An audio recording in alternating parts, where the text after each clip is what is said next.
Welcome students. Today's our topic is block level storage virtualization. Block level storage virtualization.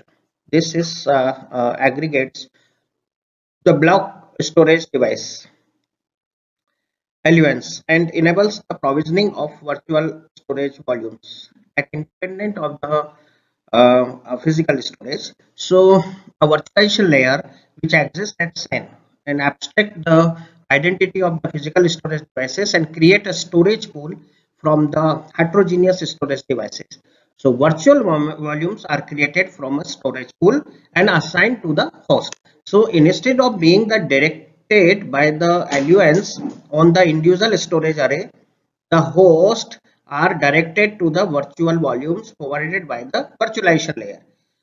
So for host and storage array, the virtualization layer appears at the target and initiator devices. So respectively, and the virtualization layer maps the virtual volumes to the LUNs on the individual array. So the host remains the unaware of the mapping operation of access and the access of the virtual volumes as if they were accessing the physical storage attached to them. So typically the virtualization layer is managed via dedicated virtualization appliance to which the host and the storage array are connected.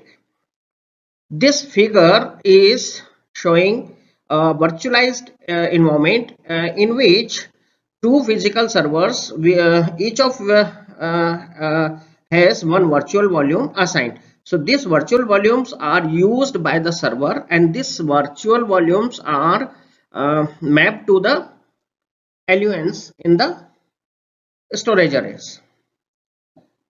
LUNs, that is local unit.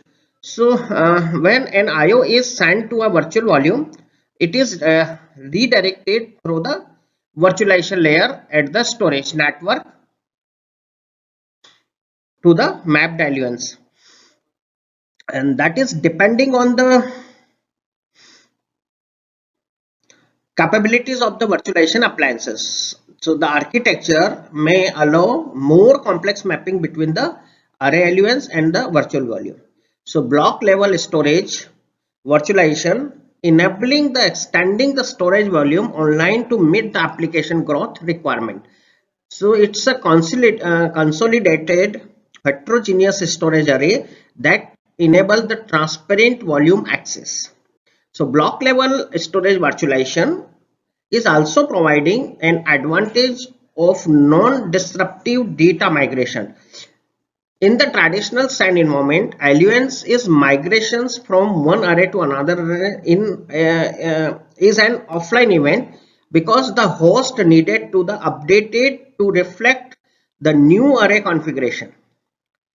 Or you can say in the other instances, the host CPU cycles were required to migrate the data from one array to another array, and especially in the multi-vendor environment. So with the block level virtualization, the solution is in place. Okay. So the virtualization layer handles the backend migration of the data, and which enables the annual to remain the online and accessible while the data is migrating. So no physical changes is required because the host still point to the same virtual target on the virtualization layer. So the mapping information on the virtualization layer should be changed, and these changes can be, you can say, executed dynamically and are transparent to the end user. Previously, the block diagram, block level storage virtualization provide the non-destructive data migration only within the data center. So the new generation of block level storage virtualization enabling non-disruptive data migration both within the and between the centers. So it provides the capabilities to connect the virtualization layers at multiple data centers, and the connected virtualization layer are managed centrally and work as a single virtualization layer stretched across the data center.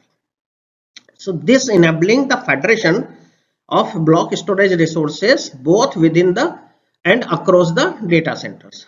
So the virtual volumes are created from the federated storage resources. So this is the block level storage virtualization. Okay, the benefit is the online volume expansion is there and non-destructive migration is there. Okay, so reference of this is from the book Information and Storage Management. Thanks to all of you. Thank you.